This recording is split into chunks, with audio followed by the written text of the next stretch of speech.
फंजाइड के अंदर। Okay, cell forecasting जो होता है एक प्रोसेस है, एस्टिमेशन, जो फ्यूचर एस्टिमेट करते हैं कि हम फ्यूचर में क्या प्लान करेंगे। ये एक प्रिडिक्शन ऊपर के ऊपर होता है कि मार्केट में सिनेरियो क्या चल रहा है, क्या हमारा आगे सेल होगा, वो फ्यूचर पे डिपेंड होता है। इसीलिए जो सेल फोरकास्टिंग होता है पूरा का पूरा जो है वो फ्यूचर प्रिडिक्ट है। तो sale forecasting is the process of estimating future revenue by predicting the amount of product a sale unit, कि वो कितनी सेल की जो यूनिट है सेल करेगा फ्यूचर में।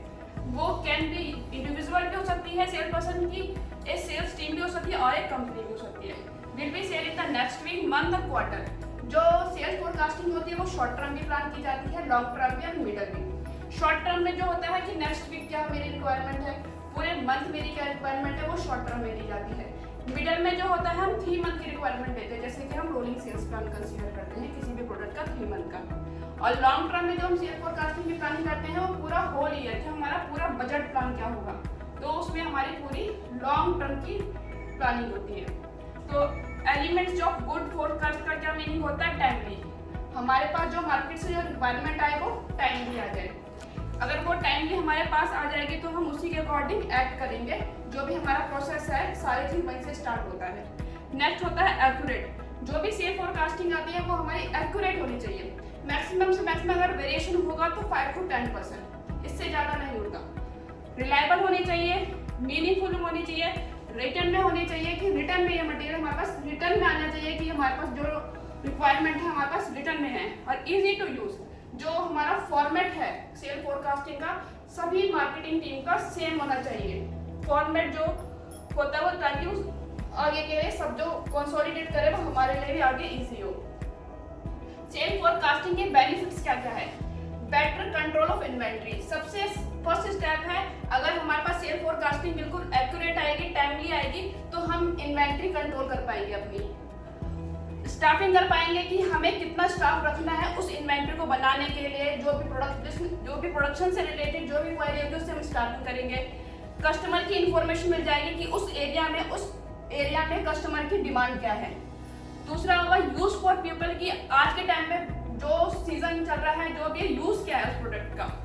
Obtaining of finance, accounts team भी हमारे लिए फाइनेंस अरेंज कर पाएगी उसी के अकॉर्डिंग। तो this is the benefit of sale forecasting. How to create a sale forecasting. एक सेल फोरकास्टिंग कैसे क्रिएट की जाती है, list of goods of sale. एक लिस्ट तैयार की जाती है कि हमें ये वाला प्रोडक्ट जो भी है इस मंथ में ये चलेगा। तो एक सबसे पहले तो एक लिस्ट तैयार की जाती है कि ये वाला प्रोडक्ट हमें इस मंथ में रिक्वायरमेंट है। Estimate how much of the each you expect to sell. एक एस्टिमेट लगाया जाता है कि इतनी क्वांटिटी हम सेल आउट करेंगे इस मंथ में। Define the unit price to price value of the each good. जो भी क्वांटिटी हम करेंगे सिलेक्ट कि हमें जैसे कोई भी प्रोडक्ट है इतनी क्वांटिटी सेल करेंगे, उसको डिवाइड कर देंगे उसके बिलिंग प्राइस से, ताकि हमारा एस्टिमेट आ जाए कि इतनी बिलिंग प्राइस की जो वैल्यू उस एरिया में सेल होगी। तो multiply the number of the sold by the price. जो नंबर की जो क्वांटिटी आएगी उसको हम इनटू करेंगे उसके बिलिंग प्राइस से। Determine how much it will be cost the product be sale each good. हर एक प्रोडक्ट का जो है कॉस्ट अलग अलग निकलेगी कि ये वाला प्रोडक्ट की सेल हमारी इस एरिया में इतनी होगी। ऐसे ही हर एक स्टेट का अलग अलग हमारा सेल फोरकास्ट बनेगा। What is the difference between the sale potential and sale forecast. Sale potential जो होता है वो एक मार्केट का पोटेंशियल है कि इस मार्केट में जो हमारी सेल होगी इतनी होगी। पर सेल फोरकास्ट जो होगा कि हमारी कंपनी कितना बेचेगी, वो हमारा एक एस्टिमेट है कि हमारे इस मार्केट का एरिया तो इतना है बट हमारी जो सेल फोरकास्ट है वो इतना होगी, क्योंकि अदर कंपनियां भी है वो भी अपना सेल करेगी। तो जो सेल फोरकास्टिंग है वो बेसिकली होती है हमारा अपना मार्केट, हमारी अपनी जो सेल टीम है वो क्या सेल करेगी। दूसरा है सेल पोटेंशियल कि उस मार्केट की कितनी उस प्रोडक्ट की कितनी मार्केट है उस एरिया में। तो इन दोनों में डिफरेंस ये चीज है। Why we do need the sale forecast? हम सेल फोरकास्ट क्यों करते हैं, क्यों हम प्रेडिक्ट लगाते हैं कि ये मटेरियल हमें सेल आउट करना है। इसमें कौन कौन से जो डिपार्टमेंट है हमारे इन्वॉल्व चीज होती है। एक तो इंक्रीज द नॉलेज। अगर हमारे पास गुड सेल फोरकास्टिंग होगी तो उससे हमारी इंगेजमेंट बढ़ेगी, हमारी नॉलेज बढ़ेगी उस प्रोडक्ट की नॉलेज की, इस मार्केट में उसकी पोजीशन कैसी है। अगर हम सेल फोरकास्ट किसी प्रोडक्ट का लेते हैं तो हम पूरा मार्केट में उसका रिव्यू करते हैं कि उसकी पोजीशन उस प्रोडक्ट की क्या चल रही है। अगर उसकी मार्केट में पोजीशन अच्छी नहीं चलेगी तो उस प्रोडक्ट को हम कंटिन्यू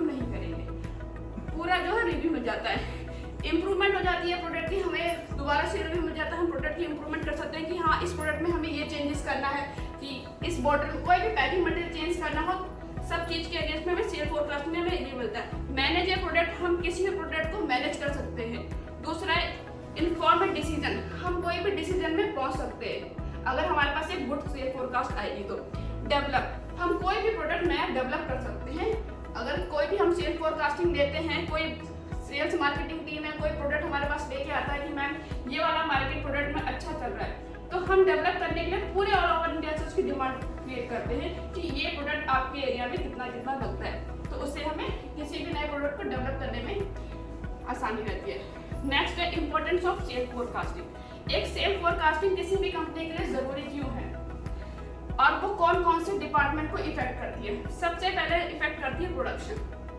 अगर हमारे पास किसी भी स्टेट की सेल फोरकास्ट बिल्कुल एक्यूरेट आती है तो उससे हमारा प्रोडक्शन बिल्कुल सही जाएगा। जैसे मान लीजिए कि एरिया है कोई भी राजस्थान, उसने जो है उसकी जो सेल है 100 करोड़ की है कि वो महीने में 100 करोड़ की सेल करता है एस्टिमेट, पर जो वहाँ का सेल्स का जो पर्सन है वो हमें 150 करोड़ की सेल्स प्रोडक्शन देता है कि फोरकास्ट की नहीं, मैं तो 150 करोड़ की सेल करूंगा।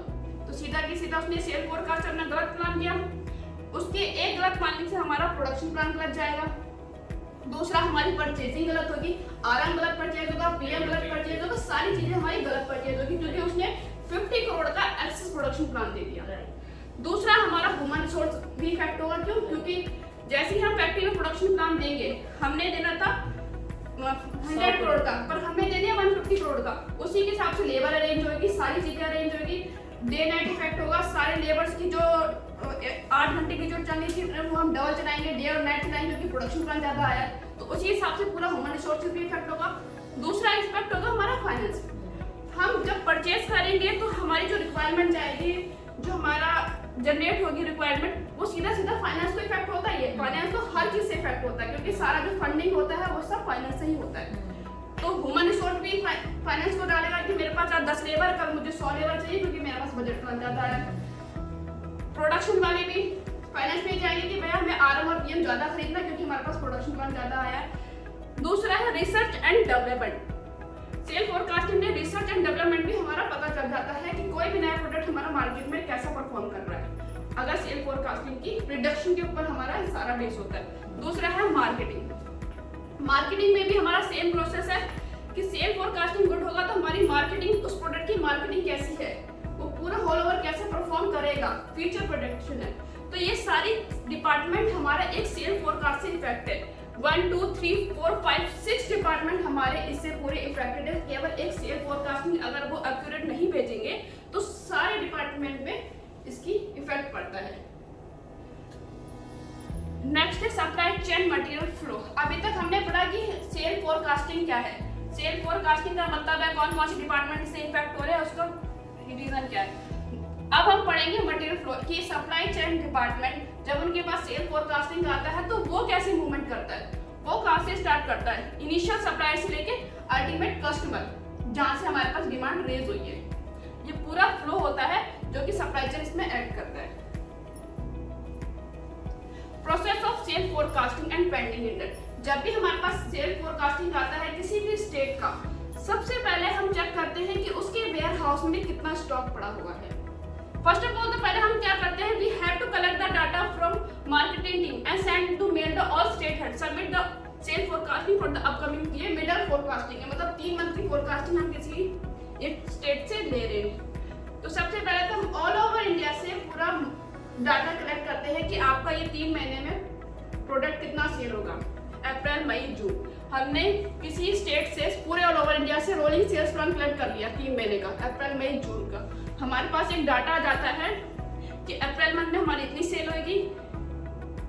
हम 2 शीट तैयार करते हैं, एक होती है स्टेट वाइज, हरियाणा पंजाब पूरा एक स्टेट, जितने भी हमारे स्टेट है पूरा कैलकुलेट होगा कि स्टेट वाइज हमारे किसी पर्टिकुलर मंथ में कितनी रिक्वायरमेंट आई है। नेक्स्ट होता है मंथ वाइज कि हमारे पास अप्रैल मई जून, जो कि हमारे प्रोडक्शन के लिए कंसीडर किया जाता है कि अप्रैल में कितनी सेल होगी, मई में कितनी सेल होगी और जून में कितनी सेल होगी। नेक्स्ट है state head will be provide the current month sale forecasting in the below format. हम कलेक्ट करते हैं टेरिटरी वाइज सेल फोरकास्टिंग किसी भी मंथ का, जो टेरिटरी के जो सेल्स पर्सन है वो एक कुंजाइट की हेल्प से एक वेबसाइट में एक शीट डेवलप करते हैं, जिससे कि क्या होता है कि ये ऑटोमेटिक जो सेल्स फोरकास्टिंग का जो फॉर्मेट है, जो हमारे टेरिटरी का जो सेल्स पर्सन है वो जब भी अपनी वेब को खोलेगा साइट, तो ऑटोमेटिकली उसके पास ये फॉर्मेट खुल जाएगा। प्रोडक्ट वाइज रहेगा, टेक्निकल नेम रहेगा, जो भी है कंपनी का पूरा साइट खुलेगा, कौन से मंथ की उसको सेल फोरकास्टिंग सबमिट करना है वहाँ पे मेंशन रहेगा। साथ में हम उसे डाटा प्रोवाइड कराएंगे लास्ट 3 इयर्स डाटा, कि उसने लास्ट 3 ईयर कितनी सेल करी थी। तो जैसे कि हमें अप्रैल उसको क्वांटिटी भरनी है अप्रैल मंथ की, कि वो अप्रैल में कितना सेल करेगा, तो उसको हम डाटा प्रोवाइड करवाएंगे अप्रैल 2018 का, 19 का, 20 का, उसने 3 महीने उसी महीने में कितनी सेल करी थी, वहाँ पे ये डाटा वो सेल्स प्लान को फिल कर देगा। नेक्स्ट आता है अप्रूव क्वांटिटी, जो उस टेरिटरी का जो सेल्स हेड होगा वो उस क्वांटिटी को अप्रूव करेगा कि ये जो क्वांटिटी दी है वो पीछे की जो सेल्स दे रखी है, आने वाले जो प्रोडक्शन है उसको नजर में रख के वो क्वांटिटी सेल करेगा। ऐसा भी हो सकता है कोई प्रोडक्ट हमारा इन 3 साल में बिल्कुल भी नहीं चला हो, लेकिन फ्यूचर प्रेडिक्ट करना है, वो सेल सेट करेगा कि ये प्रोडक्ट हमारे आने वाले टाइम पे ये अच्छा चलेगा, मार्केट की सिचुएशन ऐसी है कि ये प्रोडक्ट जो है अब आगे सेल अच्छा होगा।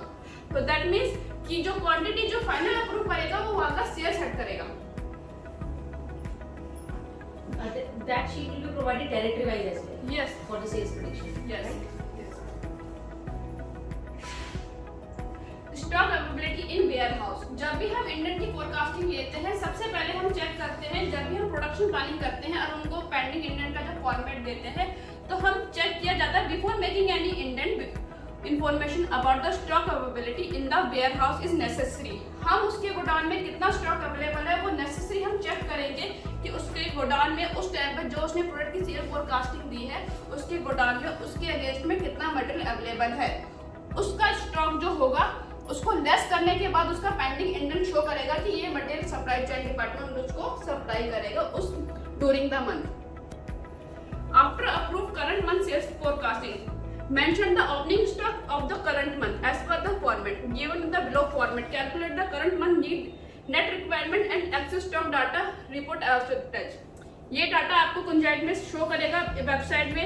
Indent for the month of April एक डिपो है करनाल हरियाणा के अंडर, उसका ये फॉर्मेट दिया हुआ है। जो वहाँ पे जो सेल्स हेड है उसने ये वाली क्वांटिटी अप्रूव करी कि मैं अप्रैल मंथ में मेरे जो टेरिटरी के जो बंदे हैं ये टोटल सेल आ गई है उस स्टेट की। करनाल का दिया है तो उसने जितनी भी उसके अंडर, चाहे वो उस हरियाणा में टोटल 10 टेरिटरी है, वो 10 टेरिटरी का टोटल ऑटोमेटिक यहाँ पे टोटल हो जाएगा कि हरियाणा डिपो में इतने मटेरियल की रिक्वायरमेंट है, क्योंकि हरियाणा से पूरे ऑल ओवर हरियाणा की सेल होगी, चाहे वो टेरिटरी किसी भी बंदे की हो। तो टोटल रिक्वायरमेंट हमारे पास यहाँ पर आएगी, यहाँ पे मेंशन हो जाएगा 1 अप्रैल का जो स्टॉक होगा उस डिपो के गोडाउन में। आफ्टर जो लास्ट मंथ की सेल जैसे ही क्लोज होगी तो उसका जो स्टॉक होगा वो ओपनिंग हो जाएगा उसका, तो ये हो जाएगा उसका ओपनिंग स्टॉक। दैट मीन्स उसकी रिक्वायरमेंट एक प्रोडक्ट की 400 आई है और 1 अप्रैल को उसके पास स्टॉक 70 लीटर का पड़ा हुआ था, तो उसका ओपनिंग एक्सेस तो 0 हो गया क्योंकि उसकी रिक्वायरमेंट आई है। तो उसके पास net requirement supply chain department जो एक्ट करेगी, जो प्रोसेस करेगी, वो 330 लीटर को उसको सप्लाई करनी है उसको ड्यूरिंग दिस मंथ में, तो वो उसकी नेट रिक्वायरमेंट आ गई है। इसी तरह जैसे एक प्रोडक्ट है उसके पास 30 लीटर था, 30 लीटर की उसको टेरिटरी से डिमांड आई है कि पूरे ऑल ओवर हरियाणा में ये प्रोडक्ट 30 लीटर बिकेगा, पर उसके डिपो में 40 लीटर का स्टॉक उसके पास ऑलरेडी पड़ा हुआ है। तो दैट मीन्स कि 10 लीटर उसके पास जो स्टॉक है वो एक्सेस है, जो ड्यूरिंग दिस मंथ मतलब अप्रैल के मंथ में सेल आउट नहीं होगा। उस स्टॉक को सप्लाई चेन अगर किसी भी एरिया में किसी भी अदर स्टेट में रिक्वायरमेंट है तो उसको इंटर डिपो ट्रांसफर करवा सकती है बिना उसके पूछे, क्योंकि उन्होंने उसकी सेल फोरकास्टिंग नहीं दे रखी है। दैट मीन्स वो एक्सेस स्टॉक है उसके गोडाउन में। After complete above all step we will get the net requirement. जैसे ही हम कुंजाइट में जो फॉर्मेट दे रखा है ये फिल करते ही ऑटोमेटिक हमारे पास रिपोर्ट निकल के आती है, अप्रूव क्वांटिटी, ओपनिंग स्टॉक, ये सब। तो लास्ट में बात टोटल आती है नेट रिक्वायरमेंट। इसके बाद हम एक कॉलम इनको और दे रहे हैं जो कि एडिशनल इंडेंट का, जो सडनली जो भी ऑटोमेटिकली जो रिपोर्ट जो सीजनली होता है, कोई एडिशनल इंडेंट ऐसा आ जाता है जो मार्केट का जो प्रेडिक्शन है कोई भी नहीं लगा सकता कि कब सिनेरियो चेंज हो गया है, कुछ भी चीज को चेंज हो जाती है। तो जो एडिशनल इंडेंट है वो उस टाइम पर पर्टिकुलर किसी भी डेट पे वो इसको फिल कर सकता है। जैसे 24 कैरेट कोई भी एक प्रोडक्ट है, कोई भी कस्टमर ने डिमांड कर दिया एकदम से सडनली कोई पेस्ट अटैक आ गया, हाँ जी। दे नीड बीपीएच का अटैक आ कोई गया, भी और बीपीएच उनको का stop अटैक करना आ गया, जैसे बीपीएच का अटैक आ गया तो ब्लैक अपोलो जो कोई प्रोडक्ट है वो हमारा ज्यादा चलेगा, वार्डन की रिक्वायरमेंट एकदम से आनी शुरू हो जाएगी। उसने डिमांड में नहीं दिया होगा, क्योंकि अटैक आना वो उसके टाइम पे नहीं है, वो डिसाइडेड नहीं है कि कब आएगा।